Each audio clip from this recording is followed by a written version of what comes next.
કિચનમાં તમારું સ્વાગત છે।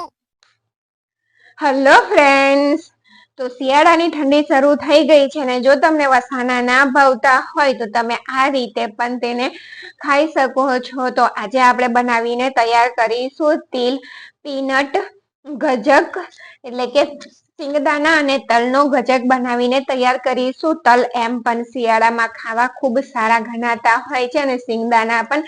તો તમને જો વસાણા ના ભાવે ને તો તમે આ રીતે પણ તેને બનાવી અને ખાઈ શકો છો। તો ચાલો રેસીપી શરૂ કરી દઈએ। તો અહીંયા ઘરમાં રહેલી કોઈ પણ વાડકી જ આપણે સેટ કરવાની છે। એ જ વાડકીથી આપણે એક વાડકી તલ લેવાના અને એક વાડકી સિંગદાણા લેવાના। અહીંયા આપણે કોઈ ગ્રામમાં કે વજનમાં માપ કરવાની તમારે જરૂર નહીં પડે।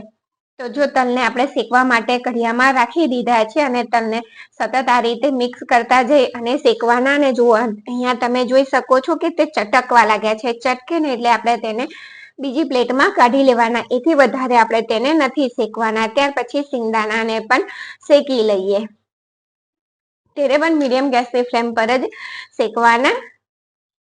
તો જો સિંગદાણા પણ શેકાઈ ગયા છે અને તેને ઠંડા થાય એટલે છાલ ઉતારી દઈએ। તો અહીંયા છાલ ઉતારી અને તૈયાર કરી દીધા છે ને તે જ સિંગદાણામાંથી મેં 2 ટેબલ સ્પૂન જેટલા સિંગદાણા કાઢી લીધા છે। બાકી સિંગદાણા મિક્સર જારમાં એડ કરી અને તેને દરદરા આપણે પીસીને તૈયાર કરવાના। અહીંયા તમને દેખાડી દઉં કે જો આ રીતના દરદરું ટેક્સચર હોય તેનું તે રીતના આપણે પીસી અને તૈયાર કરવાનું। તો સેમ જ તે જ રીતે આપણે અહીંયા તલને પણ સેમ તે જ રીતે પીસીને તૈયાર કરવાનું। તો તલમાંથી પણ અહીંયા મેં 1 ટેબલ સ્પૂન જેટલા તલ કાઢી લીધા છે। જે આપણે વાડકીના માપથી લીધા હતા ને તેમાંથી જે કાઢી લીધા છે અને તેને પણ અહીંયા આપણે મિક્સર જારમાં એડ કરી અને દરદરા પીસી અને તૈયાર કરી દઈએ। તો જો અહીંયા તલને પણ સરસ રીતે પીસાઈ અને તૈયાર થઈ ગયા છે। દરદરા જ પીસવાના છે, વધારે તેને પીસવાના નથી।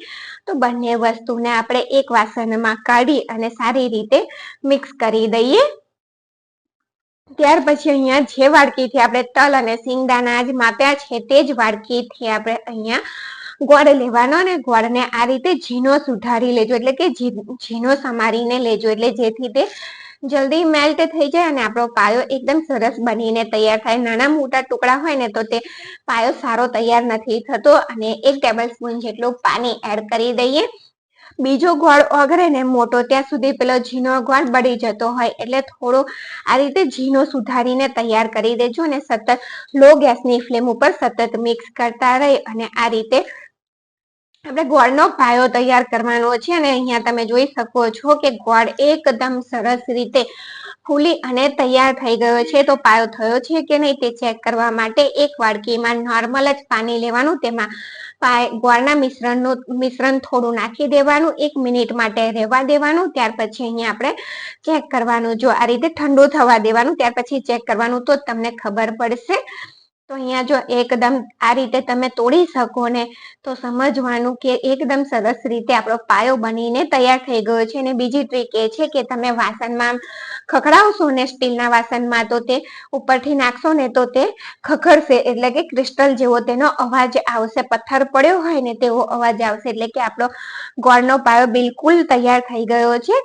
તો ગોળની અંદર શાઇનિંગ, આ પાયાની અંદર શાઇનિંગ આવી જાય એટલા માટે અહીંયા આપણે 1 ચમચી જેટલું ઘી મિક્સ કરી દેવાનું। અને સિક્રેટ ઇન્ગ્રેડિયન્ટ્સ કે બહારના જેવી બિલકુલ ક્રિસ્પી ગજક તૈયાર થાય તેના માટે અહીંયા 2 પિંચ સોડા એડ કરી દેવાનો। બહારથી તમે લાવતા હોય તિલ પીનટ ગજક, તેની અંદર સોડા હોય જ છે, તો 2 ચપટી જેટલું તમારે સોડા એડ કરી દેવાનું, મિક્સ કરી દેવાનું સારી રીતે। ત્યાર પછી જે મિશ્રણ તૈયાર કર્યું તે મિશ્રણને પણ તેની અંદર એડ કરી દેવાનું અને મિશ્રણ ઝડપથી તમારે મિક્સ કરવાનું, નહીંતર તે ઠરી જશે। આ સમયે મેં ગેસ બંધ કરી દીધો છે। મિશ્રણ જ્યારે આપણે એડ કરીએ ને ત્યારે ગેસને બંધ કરી દેવાનું અને ઝડપથી તમારે તેને મિક્સ કરી દેવાનું, નહીંતર તે ઠરી જશે।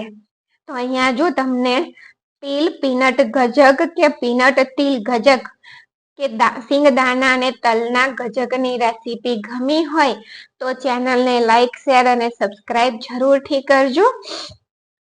અને અહીંયા જો મેં ગેસ શરૂ કરી દીધો હતો અને લાસ્ટમાં આપણે 1 ચમચી જેટલું ઘી તેની અંદર ફરીથી એડ કરી દેવાનું અને મિક્સ કરી તેને નીચે ઠારવા માટે લઈ લેવાનું. અહીંયા મેં બટર પેપર લીધું છે. તમે કોઈ પણ પ્લેટની પાછળ તેલ કે ઘી લગાવીને તેની ઉપર પાથરીને પણ વણી શકો છો કે ડાયરેક્ટ પ્લેટફોર્મ પર પણ તેને તમે વણી શકો છો. તો આપણે આ રીતે થોડું તેને મિક્સ કરી દઈએ એટલે સરખું થઈ જાય. ત્યાર પછી જે સિંગદાણા અને તલ રહેવા દીધા હતા તેને પણ અહીંયા એડ કરી દેવાના, એટલે કે અહીંયા આખા તલ અને આખા સિંગદાણા દેખાશે ને તો તેનો લુક સરસ આવતો હોય છે. એટલા માટે આ રીતે આપણે તેને મિક્સ કરી દેવાનું. ત્યાર પછી અહીંયા વેલણ ઉપર ઘી કે તેલ લગાવી અને આ રીતે આપણે તેને વણી લેવાનું છે.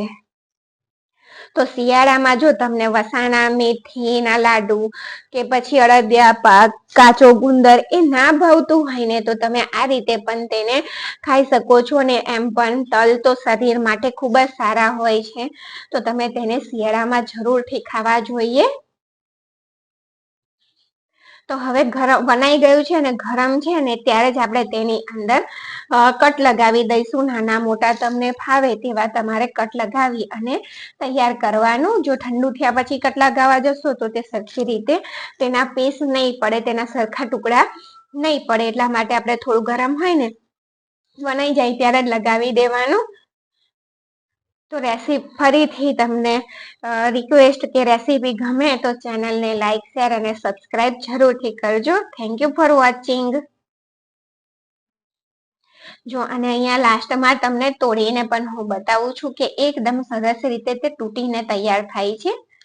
જો બિલકુલ દાંતે ચોટશે નહીં તમને તેવી બનીને તૈયાર થશે. તિલ પીનટ ગજક